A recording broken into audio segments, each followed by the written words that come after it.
Good day, class. I'm your substitute for Mrs. Wasaloo, Mr. Friedrich Nietzsche.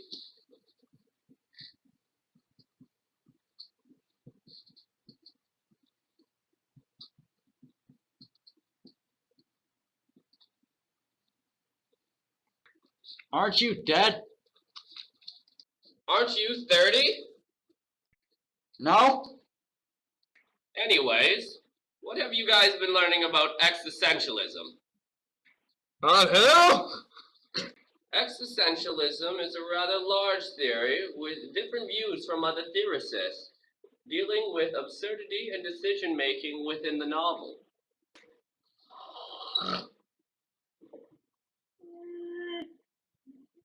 I am an existentialist that challenges the foundations of Christianity and traditional morals. Have you ever read the novel Native Son by Richard Wright? You mean this one? Yeah, that one. What the heck's my book? My theory has more of an atheistic approach, removing God and religion from the decision one makes. This allows the individual to base their existence with a more situational mentality, instead of skewing decisions with how it will affect morals and overall God himself. Sorry I'm late, Nietzsche! Sit down! That I am going to be talking about are herd mentality, which is apparent, the base soul, and the noble soul. It's so boring.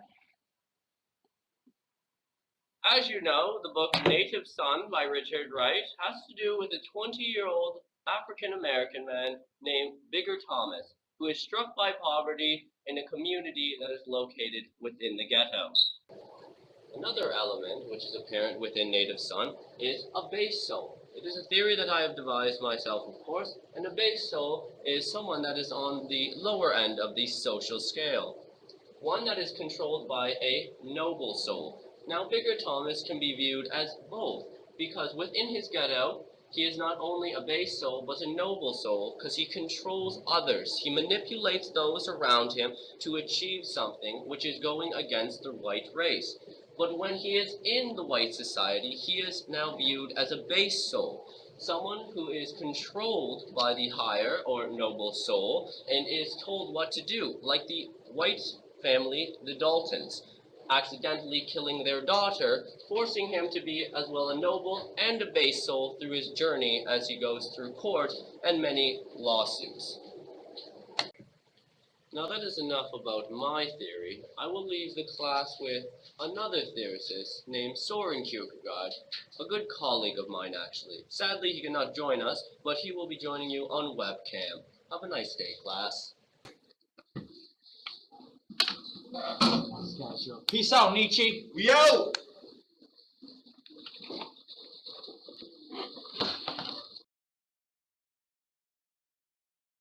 Wow, this book on string theory is just fascinating. After I'm done, I'm not even sure I'm going to be able to believe in God any. Oh, hello, class. I was just reading my Bible to brush up on my Christian beliefs, and sorry I couldn't join your class today. I hope you had a fun time with Nietzsche.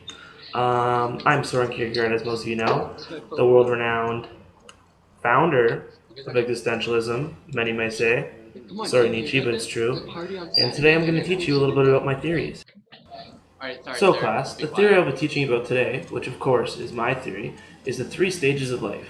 These 3 stages consist of the aesthetic, ethical, and the religious stage of one's life.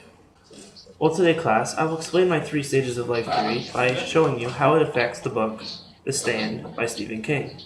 One of my brilliant students, I think he's in the audience today, wrote this essay for me. I will outline the points that he went through and how to explain my theory further. I will now give a brief description of the 3 stages of my stages of life theory. First off, the aesthetic stage. In this stage, there is an immersion of sensuous experience in the character, which often results in the characters being rather egotistical. The next stage is the ethical stage. This stage involves an aspect of life retained even within religious life, often resulting in the character making a sacrifice for the betterment of social norms. Finally, the third stage, the religion stage. This is the stage where the character must find his true self.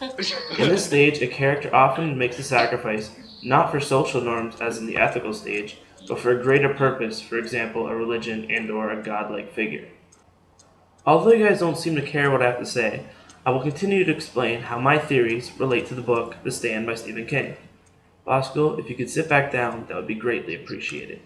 The character we will be focusing on in The Stand will be the character of Larry Underwood. In the novel, Larry is an aspiring musician who has just made it big after his song, Baby Can You Dig Your Man, had climbed the charts. This rise to fame is what triggered the aesthetic stage of Larry's life. In this stage, Larry was only concerned about himself. He was as egotistical as one could be. His avid partying, use of drugs, and marathons of one-night stands more than merited the aesthetic stage's immersion of sensuous experiences. What moved Larry from the aesthetic stage into the ethical stage of his life was his willingness to make a sacrifice for the betterment of social norms. When the superfluid wiped out most of the world's population, Larry was left between a rock and a hard place. Larry's mother, who was infected by the disease, was left basically to die. Larry, not being able to do anything, made the decision to leave his mother and help the other survivors who were also immune to the disease. Within this, he helped them on their journey with good against evil, which was his sacrifice towards social norms. Finally, at the end of the novel, Larry moved into the third and final stage of life, being religion. Mother Abigail, who is seen as a godlike figure in the novel, gives Larry a chance to be a true self, and make the final sacrifice for the betterment of his god, Mother Abigail. He does this by sacrificing himself in a nuclear explosion, which wipes out many of the evil characters in the novel. By doing this, he is bettering the good. Soren, you'll never defeat me. Believe me, I got skills. Hashtag Friedrich Nietzsche. Existentialism? Yeah, I did it better. My mustache thick as leather. Ideas more clever. Who's in charge, Mr. Kierkegaard? This man, of course. My hair is extravagant. Yours? Like a horse. Huh. Would you like to repeat what I said? Go pray to your God, 'cause in my book he's dead.